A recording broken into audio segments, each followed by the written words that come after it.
스바냐서 2장 말씀 우리가 함께 읽었는데요.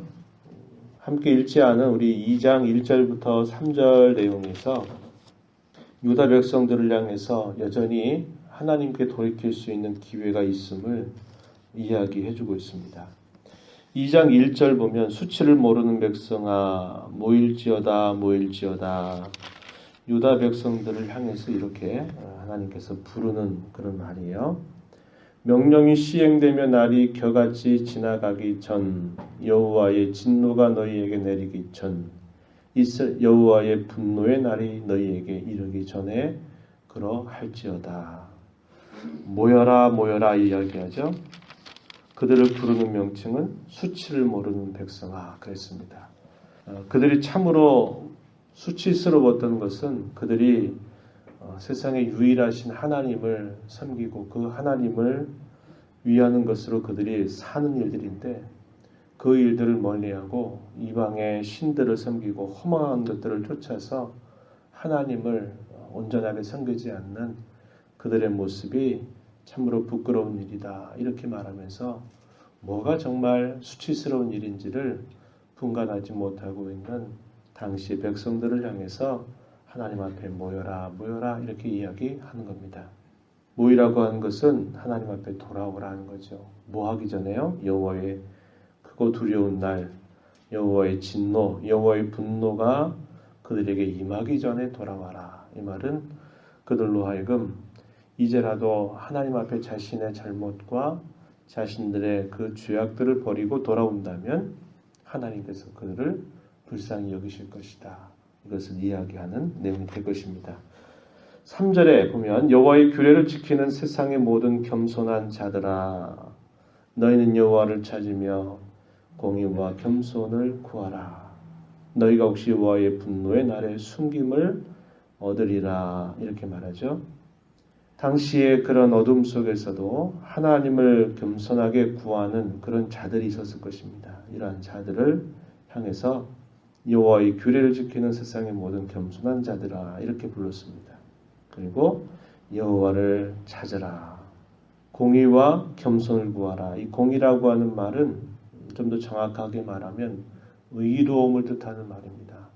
하나님으로 말미암아 그들이 하나님 앞에 의롭게 된 그런 백성들을 표현하는 말인데 의로운 백성답게 하나님의 말씀을 따라서 살아가는 그런 모습을 두고 여기 의로움이라 이렇게 표현하고 있는 말입니다. 의로움과 겸손을 구하라. 너희가 혹시 여호와의 분노의 날에 숨김을 얻으리라.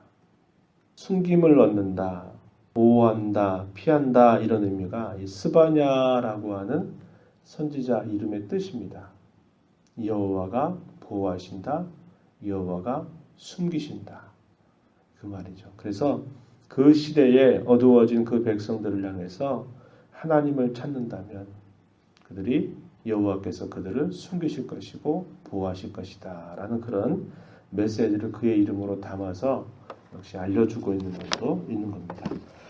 4절부터 우리가 읽었던 이 마지막 절 내용은 이제 하나님의 심판의 대상이 유다 백성들 주위에 있는 나라들을 향하고 있는데요. 동과 서, 남과 북, 동서남북 사방에 이 유다 백성들을 중심으로 있었던 대적자들을 향해서 그들을 향한 심판의 메시지를 역시 경고하는 이야기가 등장하는데요. 당시 유다 나라를 중심으로 해서 동쪽에는 암몬과 모압 족속들이 유다 나라에 있었습니다. 동쪽. 그리고 서쪽의 해변에는 끊임없이 이스라엘 괴롭혔던 블레셋 나라가 있었고요. 남쪽에는 당시에는 구스라 그러는데 오늘날에는 에티오피아라고 하는 나라입니다. 이 에티오피아의 나라가 또 남쪽에 위치하게 되고요. 북쪽에는 아수르라고 하는 나라가 또 유다 나라를 위협하는 그런 일들이 있었어요. 그래서 유다 나라를 중심으로 해서 동서남북 사방에 있는 그런 족속들을 하나님께서 다 부르시면서 그들의 죄악에 대하여 이야기하시고 심판하시게 하실 그 메시지를 전달하고 있음을 우리가 보게 됩니다.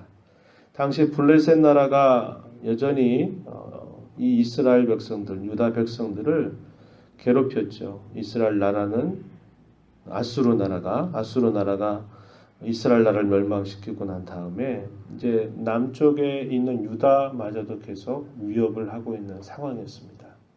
그러다가 한쪽에서 바벨론 나라가 힘을 얻어가지고 이 바벨론 나라와 아수르 나라가 전쟁을 하는데 그때가 612년에 바로 당시에 이 아수르 나라 니느웨가 점령을 당하게 되면서 아수르 나라가 패망하게 되는 사건이 있게 됩니다. 612년, 그러니까 바로 그 전에 이 메시지가 전달이 된 겁니다.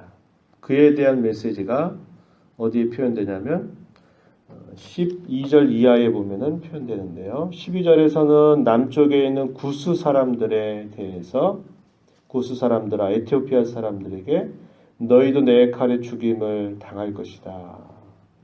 또 13절 여호와가 북쪽을 향하여 손을 펴서 아수르를 멸하며 니느웨를 황폐하게 하여 사막같이 메마르게 할 것이다. 이 아수르 나라가 이러한 경고 메시지가 있고 난 다음에 오래되지 않아서 바벨론 나라에 의해서 612년에 니느웨가 함락당하면서 멸망을 당하게 되는데 당시에 이 북이스라엘이 얼마나 교만했는지 이 표현을 통해서 우리가 보게 되는데요. 15절에 한번 보십시오. 이는 기쁜 성이라 염려 없이 거주하며 마음속에 이르기를 오직 나만 있고 나 외에는 다른 이가 없다 하더니 어찌 이와 같이 황폐하여 들짐승이 엎드릴 곳이 되었는고 지나가는 자마다 비웃으며 손을 흔들리로다 이렇게 말하고 있습니다. 기쁜 성이다. 염려 없이 거주했던 성이다. 그들의 마음속에 오직 나만 있고 나 외에는 다른 이가 없다. 스스로 교만하고 자만감에 가득 차 있었던 이 니느웨 성, 당시의 아수르의 수도입니다. 이 성에 그렇게 황폐하게 될 일들을 보고서 지나가는 사람들이 비웃는 그런 일이 임할 것이다. 이렇게 이야기하고 있어요. 4절로부터 7절에서는 당시 서쪽의 해변에 있었던 아주 포악하기로 유명했던 그런 블레셋 족속들이 유다 나라를 역시 위협하고 있는 그런 상황이었습니다.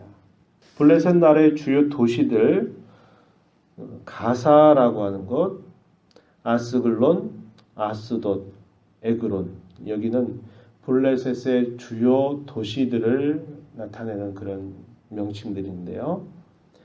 가사가 버림을 당하고 아스글론이 폐허가 되고 아스돗이 대낮에 쫓겨나고 에그론이 뽑히게 될 것이다.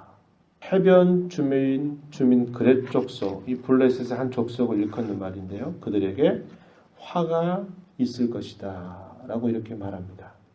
블레셋 사람의 땅 가나안아 여호와의 말씀이 너희를 치나니 내가 너를 멸하여 주민이 없게 하리라.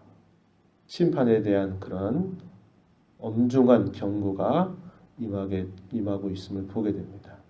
7절 말씀에 보면 그 지경이 유다 족속의 남은 자에게로 돌아갈 것이다.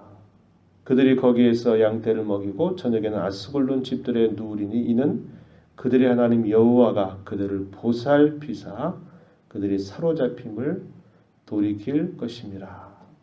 하나님이 유다 백성들을 벌하시지만 대적나라를 벌하는 것과 성격이 다른 것이죠. 그것은 우리가 계속 살펴보지만 하나님의 백성들이 그들의 죄악에 대하여 하나님이 징계하시는 일이었고 헛된 그런 생각, 헛된 확신, 헛된 그런 허망한 모든 생각들을 다 바닥까지 낮춰버려서 그것을 다 멸하시는 그런 방법이었다는 겁니다. 그래서 그들이 바벨론으로 포로로 끌려가지만 하나님은 그걸 통해서 이제 모든 게 다 끝난 게 아니라 하나님 여전히 소망 중에 그 백성들을 다시 일으키실 것을 예언하시거든요. 그래서 그 백성들을 보살펴서 사로잡힘으로부터 돌이켜 이들이 이 블레셋의 이 도시에서 거주하게 될 것이다.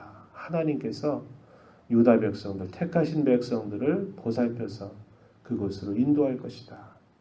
그들을 괴롭혔던 그 대적의 나라들은 다 망하게 될 것이다. 이렇게 이야기하고 있어요. 8절과 11절 내용은 모압과 암몬입니다. 원래는 아브라함의 조카였던 롯의 두 딸로부터 태어난 족속들이죠. 그래서 형제의 족속이라고 우리가 보게 되지만 역사 속에서 이렇게 편하게 친하게 잘 지냈던 적이 거의 없을 만큼 항상 이스라엘 나라 곁에서 하나님의 백성들을 괴롭혔던 그런 족속들이죠. 이 모압과 암몬을 향해서도 역시 심판이 선언되는데 모압은 소돔과 같게 될 것이고 암몬은 고모라와 같게 될 것이다. 멸망의 도시로 알려져 있는 그런 도시와 같이 될 것이다. 영원히 황폐할 것이고 그것은 분명코 일어날 것이다 라고 하시면서 맹세로 말씀을 하시게 돼요. 왜 이런 심판이 있는가?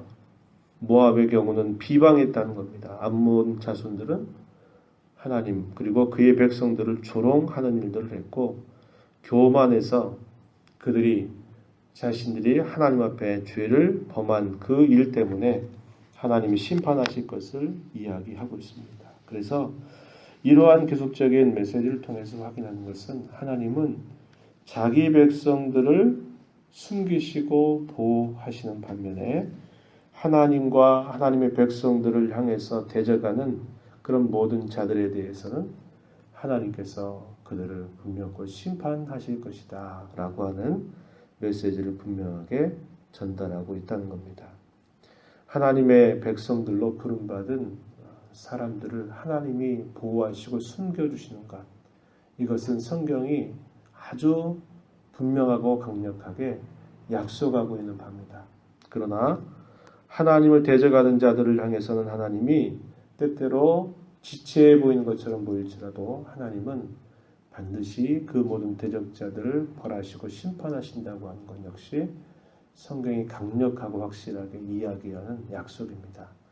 저와 여러분이 이 땅에 사는 동안에도 하나님의 이런 돌보심 가운데 있다고 하는 사실이 그게 얼마나 하나님 앞에 감사한 일인가를 우리는 잊지 말아야 합니다. 그리고 우리의 사는 생애 동안에 우리에게 있어서 참으로 부끄러운 일이 뭐냐? 그것은 돈이 없어서도 아니고 다른 그 어떤 것이 우리에게 부족해서도 아니고 이 하나님을 우리가 멀리함으로 하나님 외에 다른 것에 마음을 빼앗기는 일이야말로 가장 그것이 수치스럽고 부끄러운 일을 우리가 알고 우리가 사는 생애 동안 우리를 보호하시고 돌봄을 약속하신 하나님 앞에 항상 하나님을 찾고 의지하며 그분의 뜻을 따라 살아가는 것을 칭찬과 영광과 존귀로 여기며 살아가는 저와 여러분 모두가 되기를 진심으로 바랍니다. 하나님 아버지 감사합니다. 이 새벽 시간에도 저희들을 불러주셔서 하나님의 말씀을 들음으로 또 이 하루 생명 주신 하나님 앞에 우리의 삶을 시작하게 해주셔서 감사합니다. 때때로 저희들의 삶 속에 징계와 같이 어려움과 아픔이 있다 하더라도 여전히 저희들을 언제나 돌보시고 인도하시는 하나님의 손길 안에 저희들을 불러주신 것 참으로 감사드립니다. 그러나 하나님을 섬기는 일들을 또 반대하고 대적하는 모든 이들에 대하여서는 하나님께서 분명코 심판하실 일에 대하여서도 하나님이 약속하신 것을 저희가 기억하고 이 땅에서 이러한 존귀와 영광을 하나님께 얻은 백성인 것을 기뻐하면서 하나님을 가까이 하는 것이 우리에게 진정한 복임을 날마다 고백하고 하나님 외에 다른 것들을 바라보고 의지하지 않으며 살아가는 저희 모두가 되게 해주시옵소서. 은혜의 보좌 앞에 나와 하나님 앞에 간구하며 또 하루를 시작한 모든 주의 권속들에게 풍성하신 은혜를 더하셔서 하나님을 더 가까이 하는 하루, 주와 더불어 더 동행하는 복된 하루의 삶이 되도록 인도하여 주옵소서. 예수님의 귀하신 이름으로 기도하옵나이다. 아멘.